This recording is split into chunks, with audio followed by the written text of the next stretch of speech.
Pemahaman peserta didik dan pembelajarannya dari kelompok 2. Dosen pengampu Prof. Dr. Haji Siti Hartina, DSMM. Anggota kelompok terdiri dari Rusmini, Tias, Ismi, Fikri, dan Rido. Menurut Anda, apa yang membuat peserta didik mampu mengerjakan soal dengan baik pada percobaan kedua, tanpa melihat urutan atau langkah pengerjaan soal? Dalam pelaksanaan layanan BK, dalam menghadapi permasalahan di bidang belajar pada peserta didik untuk memaksimalkan potensi yang ada di dalam diri peserta didik, adalah dengan cara selalu review atau pengulangan agar peserta didik terbiasa dalam suatu pembelajaran. Belajar yang digunakan. Sebagai seorang guru BK, kami dalam membantu peserta didik dalam upaya menangani masalah peserta didik adalah dengan menggunakan teori belajar behavioristik, di mana menurut teori ini perubahan perilaku peserta didik dipengaruhi oleh proses belajar yang dilakukan oleh peserta didik yang di dalamnya berupa stimulus dan respon. Menurut Anda, apa yang dapat Rina lakukan untuk membantu peserta didiknya sesuai dengan tahapan perkembangan usia? Rina perlu memahami peserta didik sesuai tahapan perkembangan, terutama pada aspek perkembangan kognitifnya. Peserta didik kelas 1 SD belum sepenuhnya mampu menggunakan logika berpikir, masih senang-senangnya untuk aktif bermain.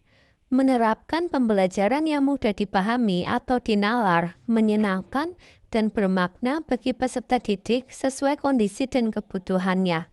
Media belajar dengan benda yang ada di sekitar seperti pensil, menghapus, buku sebagai media belajar berhitung.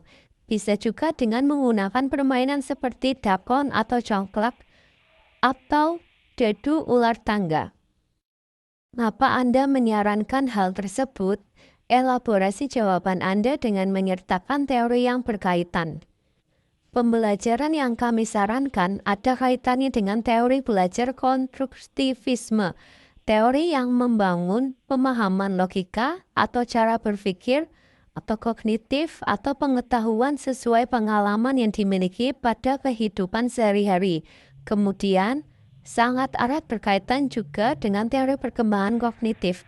Menurut Piaget, terdapat 4 tahapan perkembangan kognitif. Mengacu pada teori, kasus Purina berkaitan pada tahap praoperasional, di mana kemampuan cara berpikir anak usia 2-7 tahun bersifat tidak sistematis, tidak konsisten, tidak logis, namun anak sudah mampu memahami realita di lingkungan dengan menggunakan tanda-tanda dan simbol. Menurut Anda, apakah pertimbangan dan keputusan Made sudah sesuai? Mengapa demikian?